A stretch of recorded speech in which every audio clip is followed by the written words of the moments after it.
Hello, welcome back. All right, this video is going to be about the sweetheart whip with outside underarm spin for the ladies. Sweetheart whip, okay? So watch out for this one. We're going to take it from 3 different angles. So let's go ahead and start from here. Ready? We're going to get to the right hand hold. And 1, 2, 3. Cha-cha. 1, 2, 3. Cha-cha. 1, 2, 3.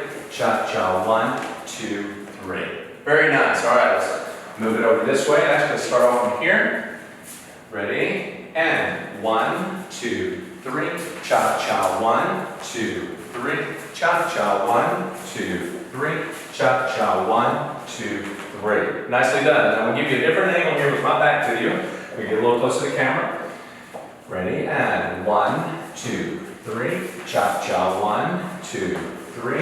Cha-cha. 1, 2, 3. Cha-cha. 1, 2, 3. Very good. All right. So it's up to you to go practice this, right? This is a quick view. Need more information, go to your private lesson style videos and the spinning drills, ladies, that'll help out. So go practice and come on back for the next video.